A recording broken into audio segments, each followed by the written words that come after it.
ಕಳ್ಸ್ಯಾರ, ಅದಕ್ಕೆ ತಪ್ಪುದಿಲ್ಲ ಅಂತ ಹೇಳಿ.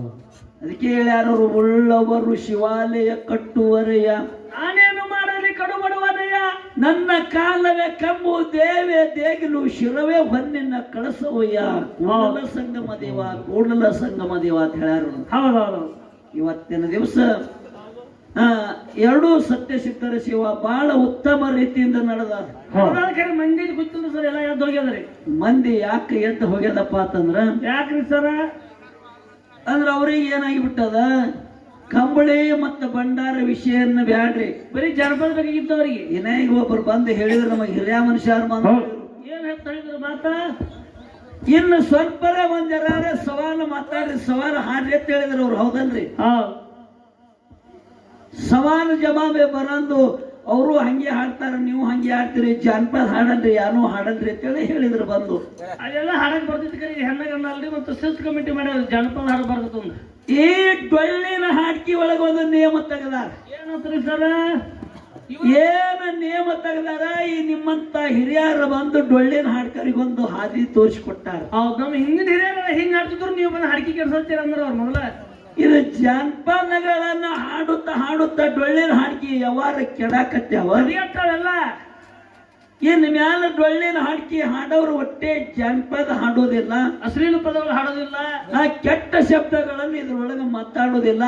ಹಿಂಗ ನಮಗ ಆರ್ಡ್ರ ಮಾಡ್ಯಾರು. ಈ ಅನ್ನುವಂಥದ್ದು ಒಂದು ಶಿಸ್ತು ಸಮಿತಿ ಮಾಡಿ ಎಲ್ಲಾ ಡೊಳ್ಳಿನ ಹಾಡ್ಕಿ ಅವರಿಗೆ ಕರೆಸಿ ಸೂಚನಾ ಹೇಳಿಬಿಟ್ಟಾರ. ಅದರ ಸಂಬಂಧ ಜಾನಪದ ಹಾಡೋದಿಲ್ಲ. ಇಲ್ಲಾಂದ್ರೆ ಮೊದಲು 2 ಜನಪದ ಹಾಡುವೆ, ಬರೇ ಸಂಧಿಗೆ ಇಲ್ಲಾಂದ್ರೆ ಒಂದು 4-5 ಜಾನಪದ ಹಾಡುವಂತ ಒಳ್ಳೆ 2 ಕಲಾವಂತರದಾರ. ಆದ್ರೆ ಅದನ್ನೆಲ್ಲ ಬಂದ್ ಮಾಡ್ಯಾರ ಅಂತೇಳಿ ಆ ನೇಮದಾಗ ನಿಮ್ಮಂತ ಹಿರಿಯರು ಹೇಳಿದ ನೇಮದೊಳಗೆ 2 ಮೇಳಗಳನ್ನ ಹೋಗ್ಬೇಕಯ್ಯ. ಆ ಶಿದ್ರ ಏನ್ ಪವಾಡ ಮಾಡಿದ್ರು ಅದರಲ್ಲಿ ಏನು ಶಕ್ತಿ ಐತಿ ಏನಂತ ತಿಳಿಸುವಂತ ವಿಷಯ ನೀವೆಲ್ಲ ದೈವದೆಲ್ಲ ಹೇಳಿರಿ. ಭಂಡಾರದಿಂದ ಏನು ಜಗತ್ತಿನೊಳಗ ಬೆಳಕಿ ಬೀಳ್ತದ, ಭಂಡಾರದಿಂದ ಯಾರು ಉದ್ಧಾರ ಆದ್ರು, ನಮ್ಮ ಧರ್ಮ ಉಳಿಸ್ಕೊಂಡು ಹೋಗ್ಬೇಕಾಗೈತ್ರಿ ಸರ ಅನ್ನುವಂತ ವಿಸ್ತಾರವನ್ನು ಇಂಥವು ಹೇಳ್ಕೊತೋರೇನು ಸಂಬಂಧ ಇದೆ. ಭಂಡಾರ ಮತ್ತು ಕಂಬಳಿ ಪವಾಡಗಳನ್ನು ಇಟ್ಟಾರ ಇಲ್ಲಿ. ಇವತ್ತು ನಮ್ಮ ಸರ್ಜೋಡೆ ಕಲಾವಂತರು, ನಮ್ಮ ಪುಂಡ್ಲಿಕ್ ಮಾರಾದ್ರು ಏನ್ ಹೇಳಿದ್ರು ಸರ್, ಮತ್ತ ಜಗತ್ತಿನೊಳಗ ಭಂಡಾರದಿಂದ ಎಷ್ಟೋ ಮಂದಿ ಉದ್ಧಾರ ಆದ್ರು, ಮಕ್ಕಳ ಎಲ್ಲವರಿಗೆ ಮಕ್ಕಳ ಕೊಟ್ಟು ಭಂಡಾರ. ಹೌದು, ಡಂಕನಾಡ ದೈಗೊಂಡಗೌಡಗ ಉದ್ಧಾರ ಮಾಡಿತ್ತು ಭಂಡಾರ. ಹೌದೌದು, ಆ ಭಂಡಾರದಲ್ಲಿ ಶಕ್ತಿ ಬಾಳ ಐತೇನಂತ ಅವರು ಇತಿಹಾಸ ಹೇಳಿದ್ರ. ನಾಗರಾಜಗೌಡನ ಸೊಕ್ಕು ಬರುತ್ತು ಭಂಡಾರ. ಅದ ಇತಿಹಾಸ ಅವರು ಹೇಳಿದ್ರ.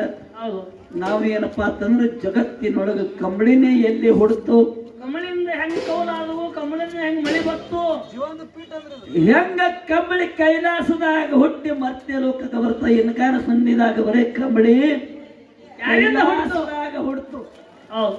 ಋಷಿ ರೋಮದಿಂದ ಹುಟ್ಟಿ ಮುಂದೆ ಅದೇ ಕಾಂಜಿನ ಕಂಬಿನೊಳಗ ಕಂಬಳಿಯನ್ನ ಇಟ್ರು. ಆ ಕಂಬಳಿಯನ್ನ ಮಧ್ಯ ಲೋಕಕ್ಕ ಯಾರ ತಂದ್ರು ಅನ್ನಂತದ ಈ ಸಂಧಿಗೆ ಹೇಳುದದ. ಹೌದು, ಈ ವಿಷಯ ಬಹಳ ಗುಮ್ಮದ, ತಾವೆಲ್ಲರೂ ಲಕ್ಷ್ಯ ಇಟ್ಟು ಕೇಳ್ರಿ. ಹೌದು, ಅನಂತ ಯುಗ, ಇಸ್ತಾನ್ ಯುಗ, ಅದ್ಭುತ ಯುಗ, ತಾಮಸ್ ಯುಗ, ತಾರಜ ಯುಗ, ತಾಂಡಜ ಯುಗ, ಭಿನ್ನ ಯುಗ, ಭಿನ್ನಯುಕ್ತ ಯುಗ, ಪಂಗತ ಯುಗ, ಮನನ ಯುಗ, ವಿಶ್ವಾಸ ಯುಗ, ಅಲಂಕೃತ ಕೃತ ದ್ವಾಪಾರ, ಇದು ಕಲಿಯುಗ. ಅಲಂಕೃತ ಕೃತ ದ್ವಾಪಾರ, ಇದು ಕಲಿಯುಗ. 18 ಯುಗದೊಳಗೆ ಯಾಕಪ್ಪ ಅಂತಂದ್ರ ಅಪಂಗತ ಯುಗದಲ್ಲಿ ಅಮೋಘ ಶಬ್ದ ಹುಟ್ಟಿ ಬಂದ. ಎಷ್ಟೇ ಅವತಾರ ಸರ? ಯಾವ ಅವತಾರ? ಅಪಂಗತ ಯುಗದಾಗ ಹುಟ್ಟಿ ಬಂದ. ಅಭ್ಯಂಗತ ಯುಗದಾಗ ಹುಟ್ಟಿ ಬಂದು 7 ಅವತಾರ ಕೊಟ್ಟಾನವ. ಹೌದು, ಅಂಬ ಋಷಿ, ದೋಮ ಋಷಿ, ರೋಮೇಶ ಋಷಿ, ಹಸ್ತೇಶ ಋಷಿ, ಅಡಿಕೇಶ ಋಷಿ, ಘನ ಋಷಿ, ಯೋಗಿ ಅನ್ಸೊಂಡು ಗುರುವಿನ ಶಿವಾದಾಗ ಇವು 7 ಅವತಾರ ಮುಗಿಸಿದ್ದನು ತೊಟ್ಟಾನ. 7 ಅವತಾರಗಳನ್ನು ತೊಟ್ಟು ಗುರುವಿನ ಶಿವದೊಳಗೆ ತಲ್ಲಿನಾದ ತಾಯಿ ನಿಳ ಪಾರ್ವತಿ ದೇವಿ ನಾನಾ ಪರಿದ ಕಾಡಿದ್ರು. ಕಾಡಿ ಅಮೋಘ ಸಿದ್ಧನ ಭಕ್ತಿ ಪರೀಕ್ಷೆ ನಡೀತು. ಹೌದು, ಹುಳ ಮುಟ್ಲಾರ ಹೂವ ತರಬೇಕು, ಕಪ್ಪಿ ಮುಟ್ಲಾರ ಶೀತಾಳ ತರಬೇಕು. ಹೌದು, ಭಗವಂತನ ಶಿವಾಚಾರಣೆ ನಿಷ್ಠೆದಿಂದ ಮಾಡಿದಪ್ಪ ಅಂತಂದ್ರ ಅವಾಗ ಭಗವಂತ ನಿನ್ನನ್ನು ಒಲಿತಾನಂತ ಮತಗಳನ್ನು ಹೇಳಿದಾಗ ಯೋಗಿನಾದ ಮೋಗ ಸಿದ್ಧ ಹುಳ ಮುಟ್ಲಾರ ಹೂವ ಕಪ್ಪಿ ಮುಟ್ಲಾರ ಶೀತಾಳ ತಂದು ಭಗವಂತನ ಸೇವೆಯನ್ನು ಮಾಡಿದ. ಒಂದೇ ಒಂದು ಹೂವನ್ನು ತೆಳಗ ಬಿದ್ದ ಸಮಯದಾಗ ತನ್ನ ಪಾದ ಕುತ್ತಾಗ ತನ್ನ ಪಾದವೇ ಕಡದ. ಹೌದು. ಗುರುವಿನ ಸೇವಕ ಒಂದು ಹೂವ ಕಡಿಮೆ ಬಿದ್ದ. ಹೌದು. ಹೂ ಕಡಿಮೆ ಬಿದ್ದಾಗ ಗುರು ಸೇವೆ ಮಾಡುವ ಸಮಯದಾಗ ಮೋಗ ಸಿದ್ಧ ವಿಚಾರ ಮಾಡಿದ. ಹೂವಿಗೆ ಪಾದ ಆಯ್ತು, ಪಾದ ಕಡದ. ಹೂವೇ ಕಡಿಮೆ ಬಿದ್ದಾದಂದ್ರ ಏನು ಮಾಡ್ಬೇಕ ತಿಳ್ಕೊಂಡ ಮೋಗ ಸಿದ್ಧ ತನ್ನ ಶಿರ ಕತ್ತರಿಸಿ ಗುರು ರುಂಡನ ಕಡಿದು ಕೊಟ್ಟ ಒಂದು ಹೂವ ಮಾಡಿ ಗುರುವಿನ ಗದ್ದಿಗೆ ಏರಿಸಿದ. ಹೌದು. ಪರಮಾತ್ಮ ಅನ್ನ ಅಪ್ಪ ಸಿದ್ಧ. ಹೌದು. ಎಂತ ನಿಷ್ಠಾವಂತ ಎಂತ ಭಕ್ತಿವಂತ, ನಿನ್ನ ಭಕ್ತಿಗೆ ಗೊಂದು ಬರಲಿಲ್ಲ. ಹೌದು. ಶ್ರೇಷ್ಠ ಪದವಿಯನ್ನ ಪಡೆದು ನಿನ್ನಂತ ಶ್ರೇಷ್ಠ ಶಿಶುಮಗ ಯಾರು ಇಲ್ಲ. ಆಗಿನ ಕಾಲದಾಗ ಹಂಗಿರ್ತಾರ ಭಕ್ತರು, ಈಗಿನ ಕಾಲದಾಗ ಹಣ್ಣಿಚ್ಚಿ ಕೂಡ ನಮಸ್ಕಾರ ಮಾಡಂಗಿಲ್ಲ. ಈಗ ಕಾಲ ಬದಲಾಗ ದೂರಿಂದ ಹೋಗ್ತಾರ. ಇಂಥ ಕಠಿಣವಾದಂತ ಸೇವೆಯನ್ನು ಮಾಡಿದಾಗ ಪರಮಾತ್ಮನೇ ತಥಾಸ್ತು ಅಂತ ಹೇಳಿ ಮಸ್ತಕ ಹಸ್ತಿರ್ತ. ಮಸ್ತಕ ಬೇಡ್ರಿ ಹಸ್ತಿರ್ತ ಪರಮಾತ್ಮ ಔಷಧಗ ಹೇಳ್ತಾನ. ಏನಂತ? ನಿನ್ನ ಶಿವ ಹೆಚ್ಚಾಯ್ತು, ಯಪ್ಪ ನಿನ್ನ ಸೇವಾ ಹೆಚ್ಚಾಯ್ತು ಔಷಧ, ನಿನ್ನ ಭಕ್ತಿ ಹೆಚ್ಚಾಗ್ಯಾವ. ಇವತ್ತು ಬೇಕಾದ ಬೇಡಿದ ವರ ನಾನು ನಿನ್ನ ಕೊಡ್ತಾ ಅಂದ ಕಾಲಕ್ಕೆ ಅಮೋಘ ಸಿದ್ಧ ಏನು ಬೇಡಬೇಕ್ರಿ? ಏನ್ ಬೇಡದ ಅಮೋಘ ಸಿದ್ಧ ಪರಮಾತ್ಮ ಹತ್ರ ಏನು ಬೇಡಿಲ್ಲವ. ಹೌದು. ಸದಾ ಕಾಲ ನಿನ್ನ ಶಿವ ನನಗೆ ಬೇಕಾಗಿದೆ. ನಿನ್ನ ಶಿವಾದ ಸಂಬಂಧ ಸೇರಿಲಿಕ್ಕೆ ಸ್ವಂತಕ್ಕಾಗಿ ಏನು ಬೇಡಿಲ್ಲ, ಸ್ವಂತಕ್ಕೆ ಬೇಡಲಿಲ್ಲ. ನಿನ್ನ ಶಿವಾದ ಸಂಬಂಧ ನಿನ್ನ ಶರೀರ ಇಟ್ಟಿದ್ದ.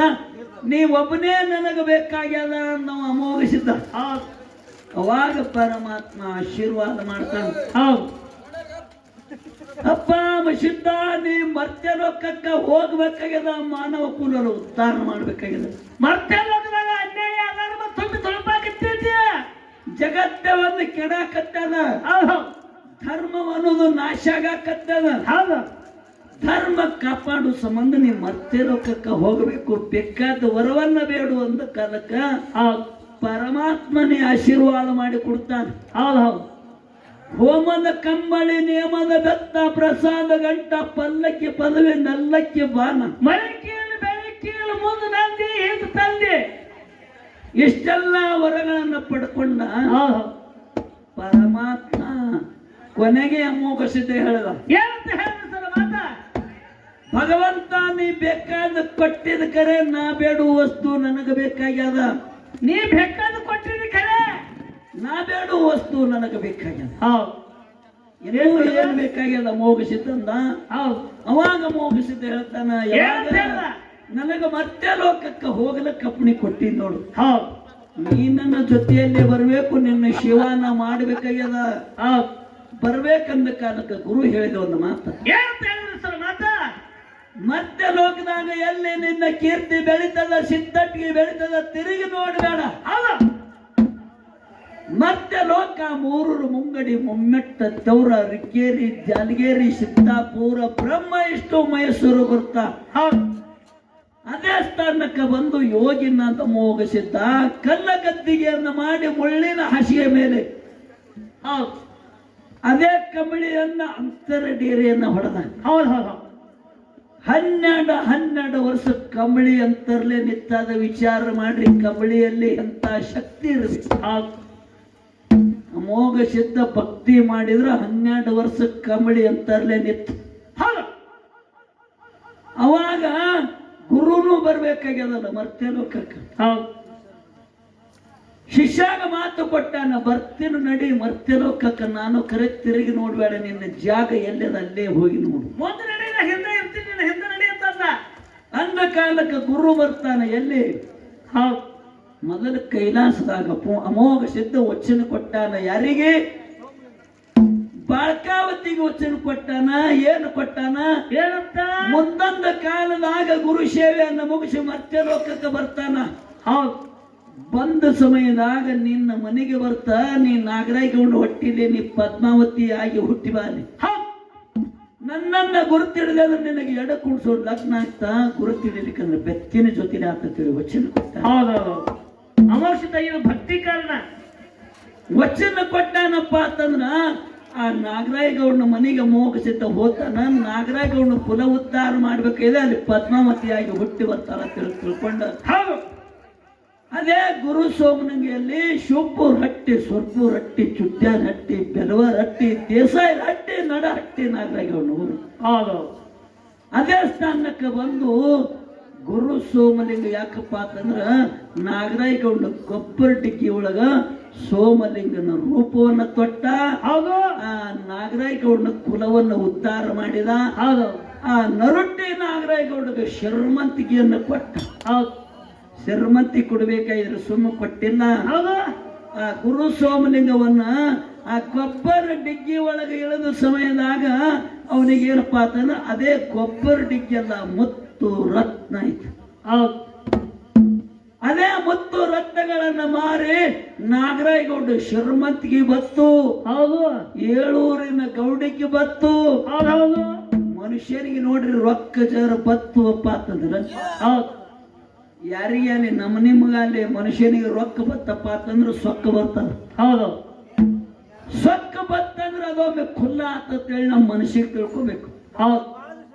ಬಾಳದಿರುವುದಿಲ್ಲ ಮನುಷ್ಯನಿಗೆ ಬಡತನ ಶ್ರೀಮಂತಿಕೆ ಅಂದ್ರೆ ಒಂದು ಮದ್ದಿನ ನೆಳ್ಳಿತ್ತಂಗ. ಹೌದು. ಒಮ್ಮೆ ಹೋಗ್ತದ ಒಮ್ಮೆ ಬರ್ತಾರೆ. ಹಂಗ ನರುಟಿ ನಾಗರಾಯಗೌಡ ಶ್ರೀಮಂತಿಗೆ ಬತ್ತು. ಶ್ರೀಮಂತಿಗೆ ಬಂದ ಮೇಲೆ ಅಹಂಕಾರ ಬತ್ತು. ಹೌದು.